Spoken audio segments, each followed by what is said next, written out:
What is your worldview, and will it sustain you to the very end? Let me explain it this way. The British ocean liner, the RMS Titanic, sank in the early hours of April 15th, 1912.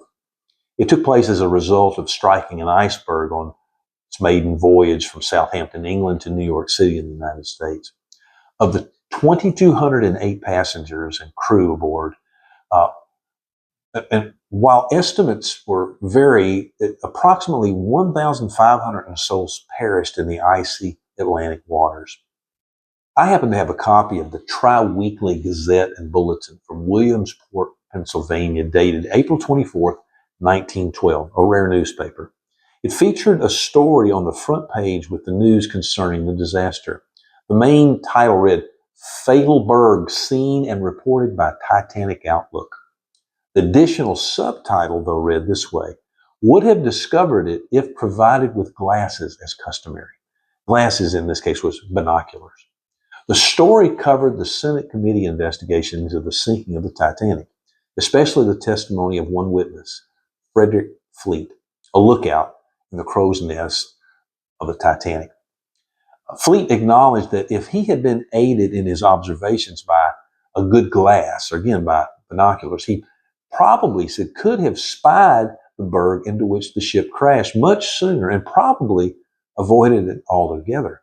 So the question is, could it be that the limited view of the Titanic's lookout resulted in the loss of 1,500 lives?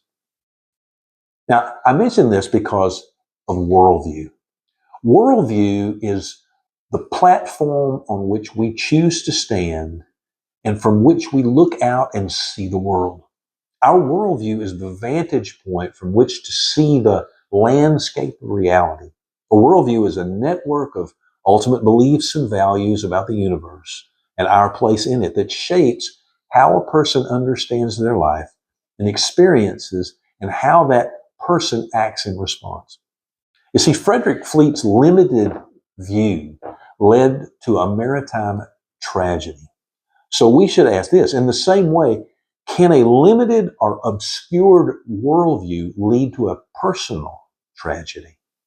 If our worldview is the platform from which we stand and view the landscape of reality, wouldn't it be wise to ask ourselves, can my worldview bear the weight of the ultimate questions and issues of life? By ultimate questions and issues, I mean questions such as this: what kind of God, if any, exists? Is there anything beyond the cosmos? What can be known and how can anyone know it? Where did I come from and why am I here? What should I consider of great worth? What is humanity's fundamental problem and how can humanity's problem be solved? What is the meaning and direction of history? And finally, will I survive the death of my body? And if so, in what state?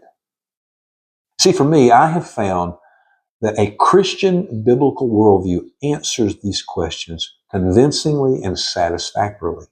And I would recommend it for your consideration as well. Let me know what you think. I'd love to know what your idea and your thoughts about a worldview is. Worldview is important. If you found this video to be helpful in thinking this through, hope you'll leave me a like, maybe share this with a friend. Certainly consider subscribing to my channel. I am Van Unfiltered.